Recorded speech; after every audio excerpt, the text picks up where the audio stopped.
根据手机上记录的电话地址，他很快就找到了上面的联系人，此人正是社长的手下。在一番惨无人道的审问下，手下供出了社长。而就在这时，手下的电话响起，老何拿起一看，正是社长打来的。接通后，对面的社长气急败坏，原来他也刚刚通过调查得知，委托老棉杀人的人并不是司机，而是一个叫金正焕的人。也就是说，他想灭口完全是多余的，他们与自己根本毫无干系。但社长得知真相已为时已晚，因为他这回彻底激怒了延边战神。身负重伤的老棉一路杀到了地下室，看到社长在这里，他知道找对了地方。当他一个人缓缓走下楼梯，10几个人都在往后退，社长更是脸色发白。而老何这边得知了社长的信息，也打算去找他算账。可就在车子发动时，突然被一辆车从侧面撞击，老何晕了过去。当他再次醒来时，发现自己在一辆汽车后备箱里，而驾驶室的2个人正在讨论着如何将他杀死，但他们明显不是老棉的人，那对方是谁？好在包里的刀子还在。不久后车便停了下来，老何紧紧捏住刀子，而随着一把飞斧落下，老棉竟将地下室里的所有人解决，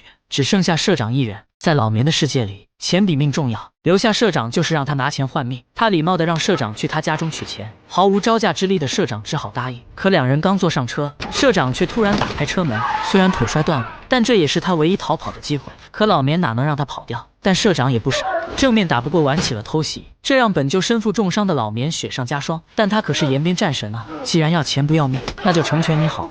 在老棉的盛怒下，社长渐渐没了动静，但这最后一战也用光了老棉的所有力气。但他还是镇定地回到车上，可车子行驶的10几米，也成了他人生的最后旅程。而老何这边也挨了一刀，但对方显然不是专业的，仅剩的1人在老何的步步紧逼下，竟自己掉下了高台被摔死。老何来到他们车上，这次的伤很严重，可他却没法去医院。这时他在车上发现一张名片，老何拿起一看，上面是金正焕3个字。一瞬间他好像明白了真相。当他赶到社长这里，看到的却只有2具尸体，但社长似乎还有一丝气息，嘴里喃喃着老金动了他的女人。至此他几乎弄清了整件事情的原委，但除了那个名片上的人。而在去找他之前，老何没忘了取走妻子的骨灰，晚上抱着骨灰盒，这是他睡得最安稳的一觉。第2天他来到名片上的地址，是一家储蓄银行，看着柜台上对应的名字，老何锁定了那个叫金正焕的人。但他怎么也没想到，在金正焕对面坐着的竟是老金妻子。老何大脑有些短路，但他很快就恍然大悟，原来老金妻子也是幕后主使之一，另一伙人正是他和金正焕。老何看了眼旁边的骨灰盒，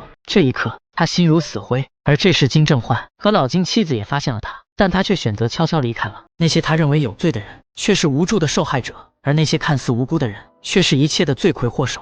老何分不清，也不想分清了。他只是在一个落日余晖的下午来到码头，威胁船夫朝回家的方向开船。可小小的渔船又怎么跨越得了黄海？此时坐在船舱里的老何眼神空洞，他好想再抱一抱可爱的女儿，好想再见一见妻子的笑脸，好想体面的活着，但现实却没有留给他这种人太多选择。到最后，老何终于明白，与妻子同眠在这深蓝寂静的黄海，或许便是他最好的归宿。